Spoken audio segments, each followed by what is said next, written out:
Hi, I'm Chet McKracken. I'm here for Starlicks. Today we're going to be covering some basic techniques on the drum set. I'm going to be talking about your balance on the drum set, be talking about your groove, and mixing your drums while you're playing them. Before we get into it, let me show you my equipment here. Pearl drums. These are maple shells, New England maple to be specific. Over here is a gong drum. It's a 20-inch gong drum. It takes a 22-inch drum head. Gives me a nice, big, fat, rude sound that I like. Over here, this is a piccolo snare drum. It's a 3x14, a free-floating snare drum, something new from Pearl. And these two rack toms are mounted with rims, the rim mounting system. I've got a 12-inch, I got a 13, a 16, and an 18. My snare drum is a 8x14. The kick drum is 26x16. And I'm using Zildjian cymbals. I got 2 Ks for the crashes. I have a ping ride for my ride, 22-inch China for a swish, and a set of new beats for my hi-hats. I also have a LP cowbell. I always have a cowbell in my drum set, just for different colors when I'm playing. It's very important. Now let me talk about, I mentioned balance and grip. It's very important to be perfectly balanced on this instrument. This is a balanced instrument. You're sitting on this drum seat, and you're essentially just resting your feet on the pedal, so you're balanced on this seat. You need to have good posture, sit straight up, don't be leaning off to one side or anything, not too far forward, not too far back. Just real balanced here. Now this is real important too. This bass drum and your leg form a line, a straight line. The bass drum sitting straight here, the line comes right straight back to your leg, comes into your hip and right straight up your body. It's a straight line. You do not come in sideways on an angle. You come straight at that bass drum. The same concept with your hi-hat. The hi-hat stand forms a line you can see, so your body and your leg is lined up straight. Perfectly balanced, perfectly straight. Shortest distance between 2 points is a straight line. Here's your straight line. It is much easier to play this bass drum if you are hitting it straight ahead. Same with the hi-hat. Okay, the grip on your sticks with your hands. The straight line principle is the same thing here. Right out of your arm, right down your arm, right out of your hand, straight down to the stick. There's nothing, no funny angles. It's a straight line. Both hands, symmetrical, straight line. And your fingers kind of flipping the stick at the end. There's a grip. There's your access point right there. That is a good grip. You can hit the drums evenly, strongly, and very well like this. Okay, now the grip with your feet is very important too. You got this straight line with your leg. Well, what's happening down there with your foot? Your foot cannot be off to the side of the pedal like this. It's got to be right on that pedal. Right straight on the pedal. Sometimes your heel comes off to the side a little bit. That's okay. But make it easier on yourself and keep that foot straight on that pedal. The same thing with the hi-hat. Okay, so what do we got? We got perfect balance. We got perfect grip with our hands and our feet. We're ready to play. There's a correct way to hit the drums. I like to call it snapping the drums. Yeah, you kind of whip it. You know, there's a whipping motion. You kind of draw the tone out of the drums rather than beating the sound into the drums. On the tom-toms, it's kind of a technique of whipping it like this. You kind of snap it and draw that tone out of the drum rather than trying to beat it into it. The same with both hands. You can see when the stick hits the drum, it kind of lifts up real quick. It's like I'm pulling the tone out of the drum. That's the correct way to hit a tom-tom. The same transfers to your snare drum, especially on your backbeat. You want to snap that backbeat. You draw that snare sound out of the drum. Kind of like this. Watch this hand. I'll be snapping it right out of it.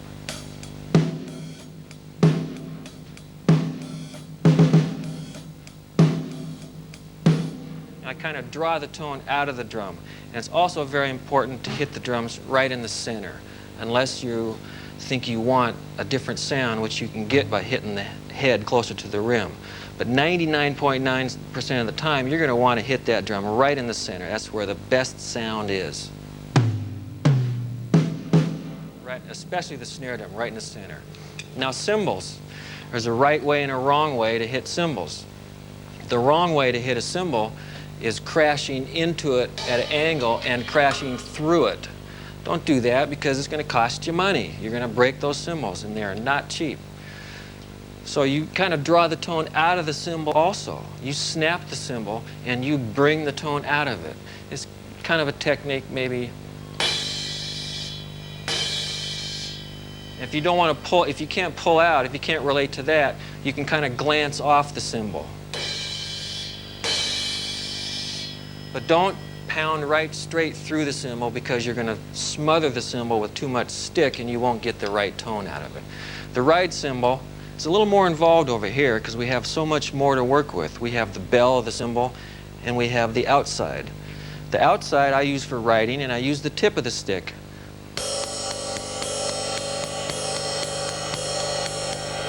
I do not use this part of it because it's a little too washy for me. That to me doesn't sound good. The tip of the stick works the best out here.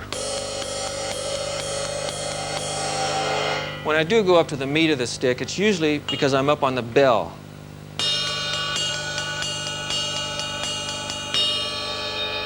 The tip also sounds good on the bell. Okay, there's your techniques on the ride cymbal. You can do other tricks with it. Hit it with the butt of the stick. You can scratch across the top. You can do this. You can do this. It's quite an instrument all in itself. There's a lot of technique playing this one. The hi-hat is another one. Basically the same principle of riding on the tip applies over here.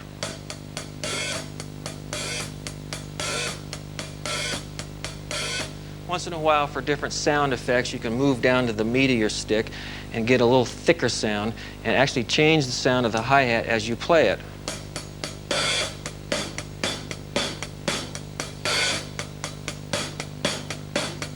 You can hear those sound differences because I'm using a different part of the stick, just moving from the tip of the stick to the meat of the stick.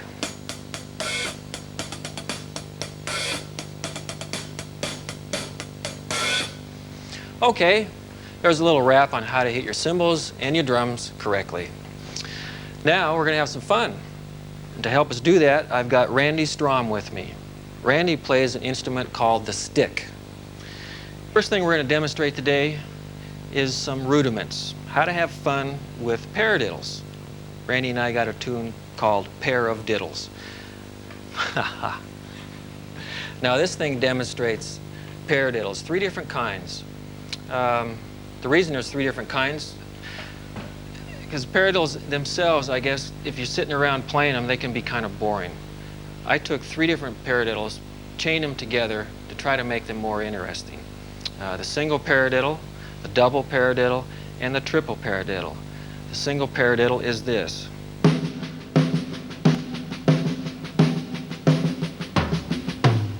Double paradiddle is this.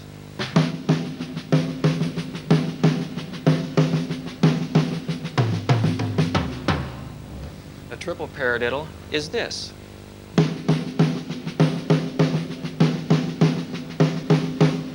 Now what I did is I looped all 3 of them, and it sounds like this.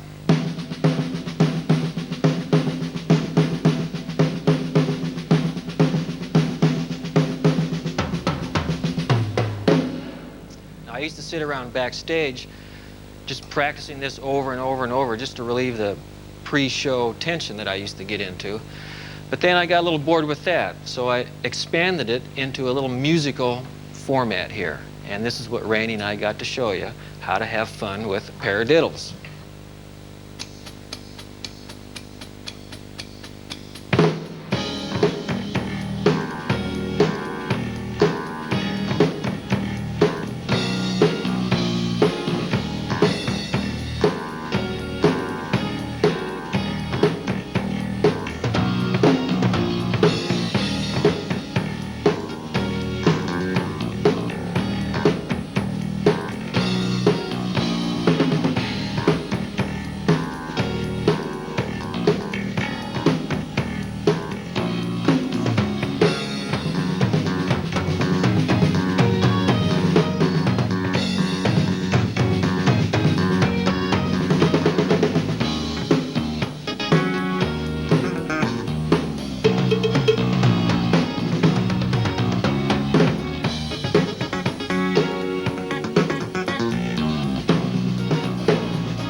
That was fun.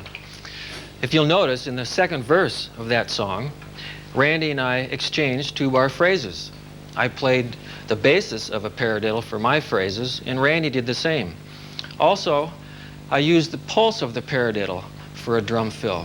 Rather than sticking to the straight paradiddle, I just let the pulse of it guide me through my drum fill. Okay, let's move on here. Part of every drummer's bag of chops, or arsenal, so to speak, is shuffles.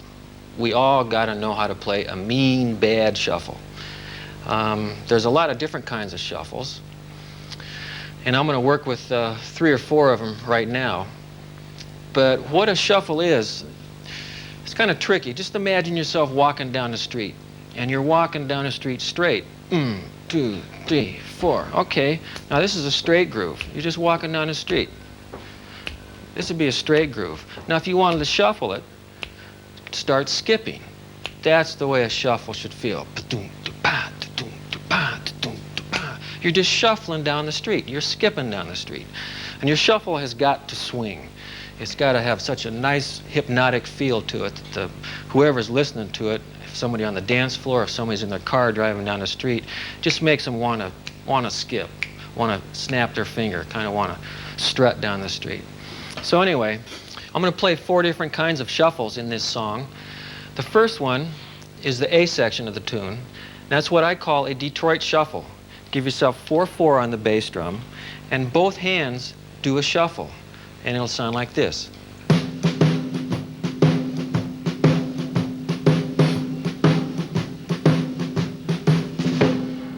Both hands are shuffling. Hi-hat and snare drum, bass drum's walking on 4 and 4. That's what I call a Detroit shuffle. The B section to this tune, I use what I call a rock shuffle.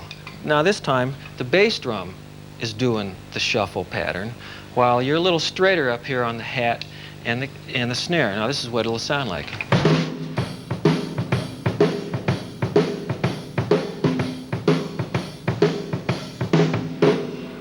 Okay, now the C section, I get into kind of a halftime fusion shuffle. I kind of get away from the strict shuffleness of the shuffle. Now this is what it's going to sound like. It's going to come out of the rock shuffle into this, so my bass drum's going to keep up the it's going to stay there, but I'm going to change up on top. Now I'll play the rock shuffle, and I'll come out of it into the, let's call it a halftime shuffle, and I'll show you the difference.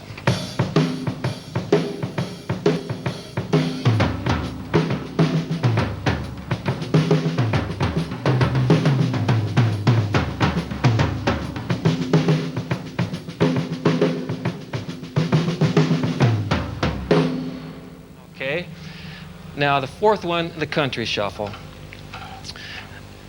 You're shuffling on the hi-hat, 2 and 4 on the snare drum, and a 1 and 3 in the kick drum, and you shuffle the 3, and it sounds like this.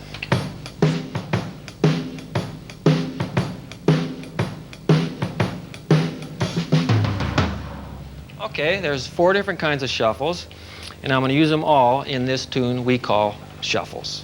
Here we go.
All right.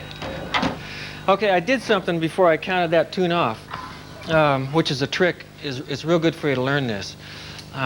There's always some section in your tune that needs to feel a certain way, just so good when you get there.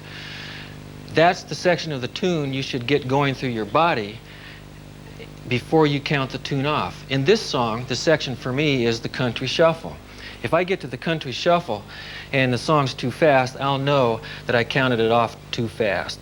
So how I get by this is I get the country shuffle, the feel of it, going through my body before I count it off. That's what dictates how fast the song should be.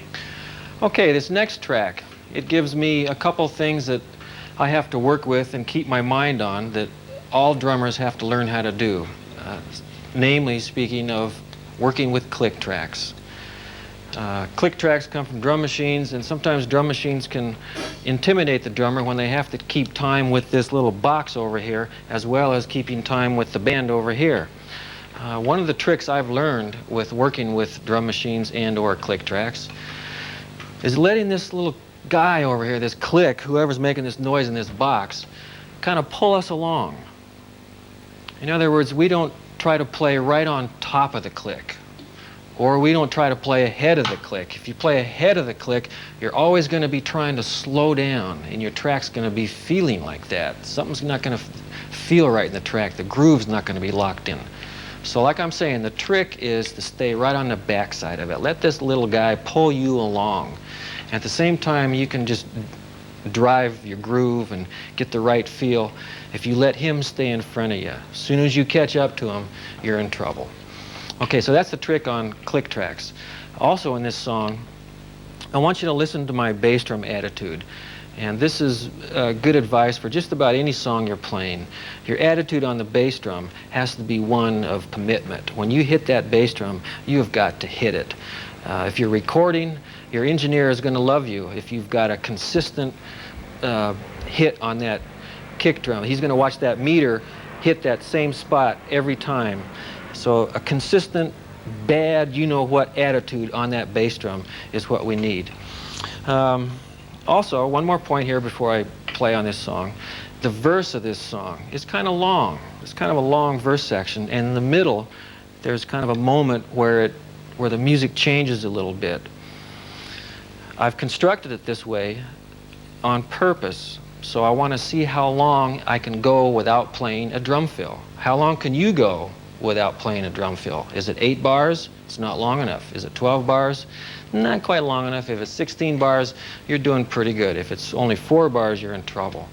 A lot of us need to practice our groove without breaking that groove to play some kind of a drum fill. Most of the time, you don't even need a drum fill. So what I'm getting to is how long can you go before you have to play a drum fill. Okay, so we're working with a click track in this one, and we're checking on our bass drum attitude and the groove during the verse section. Let's do it.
Okay, that was another fun one.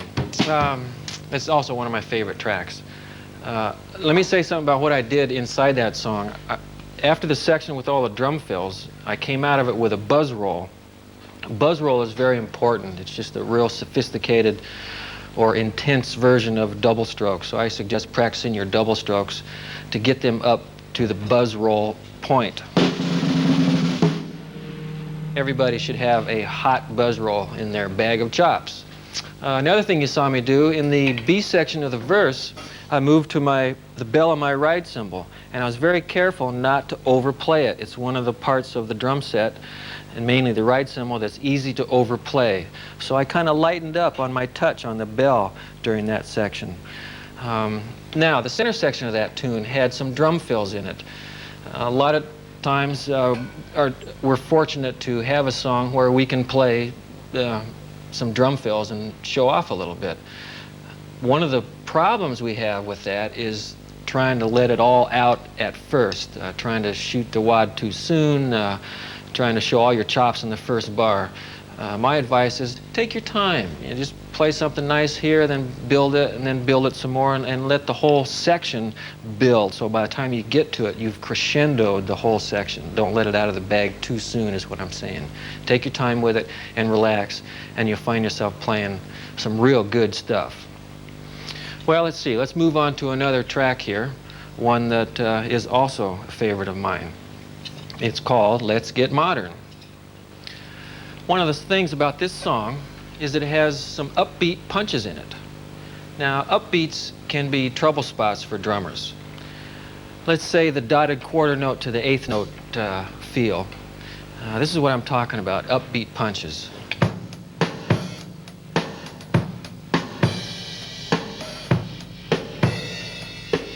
Anytime we have a punch that hits on the upbeat, sometimes we have a habit of hitting in front of it, which makes it kind of get there a little bit early. Now, the trick with hitting these upbeats and upbeat punches is kind of hitting them on the backside of it. Just be a fraction of a bit late with it, and it'll end up feeling a lot smoother. If you're on the front side of it, you're going to get there quicker than anybody else in the band, and everybody's going to be adjusting to you during the section with the punches. So if you kind of relax a little bit and hit those upbeat punches on the backside of them, the whole thing is going to be real mellow, real smooth in that section. Also, in this song are some voices, some vocals, little computer voices. You'll hear them. And the point I'm getting to here is when you're dealing with vocals, your part should change. You should start thinking about dynamics. Now listen to my dynamics when the voices are doing their thing in this song, and you'll see what I'm talking about. Also, once again, I'm following right behind our good friend, the click track. Okay, let's do this thing. Here we go. Let's get modern.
Okay, that was another of my favorites. If you notice, I use my tom-toms a lot in that song. I use them for a ride instead of using my hi-hat like I do most of the time, or a ride cymbal or something. I move the ride over to the tom-tom. It gives it a new color, a new feel, something different, and I think that's important as you play from song to song. Different colors, different feels, different rides. It's going to make your listener enjoy listening to you more. It's going to make your record sound better. It's going to make your producer call you back for the next session. Okay, let's move on here to another area that is sometimes difficult. It's even sometimes intimidating for us drummers, and that's odd times. When someone says, okay, let's do something in 7, let's do something in 11, or let's do it in 5, most of us, myself, sometimes think that, oh, geez, how do I count this? Well, what I'm going to try to get across today is maybe not trying so hard to count it and trying a little harder to feel it, whatever the odd time is. Of course, you're going to want to break it down and break it into sections so you can feel this section. If it's an 11, you want to break it down into 5 and a group of 3 and another group of 3 or something. If it's a 5, you want to break it into 3 and a 2 or something. You can do that, but when you sit down and play the song, you got to forget about all the mathematics involved and just feel the pulse of the song, because that is what's going to help you cop the groove no matter what the time signature is the pulse of the piece of material. In this case, the pulse of the song, this is in 5, by the way. Let me say this piece is in 5. The pulse of this 5 is a little different because the 5, we anticipate the 1 on this song. 1, 2, 3, 4, 5, 2, 3, 4, 5, 2, 3, 4, 5, 2, 3, 4, 5, 2, 3, 4. The downbeat is actually an upbeat. And that's the pulse. If I were to tell you to do anything with this feel, is to feel it first.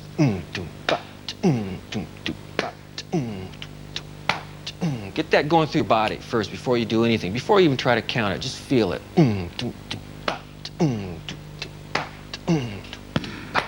That's the secret. You get it going through your body, and then you transfer that feeling from your body to the drum set. Okay, now in this piece, you're going to watch me play the groove, and speaking of rides, I'm not going to use too much of a cymbal or hi-hat ride. I'm going to use a snare ride. I'm going to use my double snares in this song, and I'm going to be riding on the snare drum, playing the backbeat, which is on 4 in this piece of material, playing the backbeat on this snare drum. Now, there's going to be spots where I solo. Randy's going to keep playing, but I'm going to be expressing myself. Now, what I'm going to be doing is just letting the feel of this song, the pulse, stay in my body, and I'm going to transfer it to the drums. I'm not going to be sitting here going 1, 2, 3, 4, 5, 1, 2, 3, 4, 5. I'm going to get the pulse going, and I'm going to solo over the pulse. I'm going to expand on the pulse. And another thing I'm going to do while I'm soloing is I'm going to try not to lose the form of the song. Sometimes as drummers, when we start soloing, we start losing the form of the song. You don't know what song the guy's playing anymore.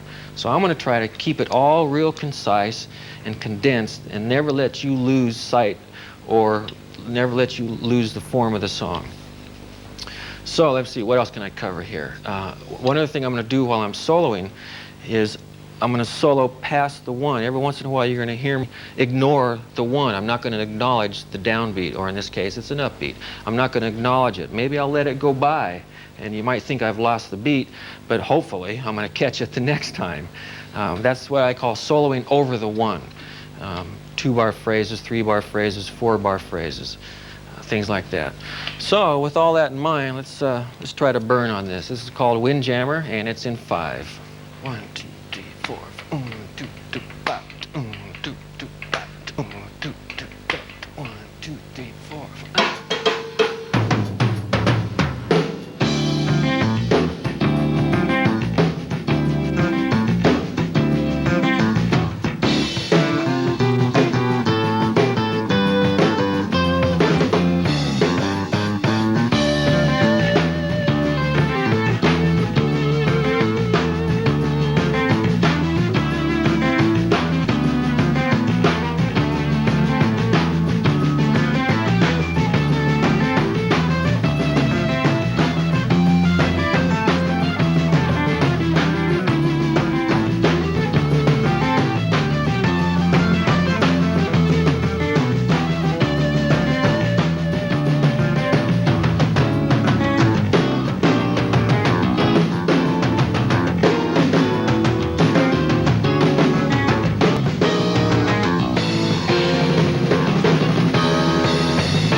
Thank you very much.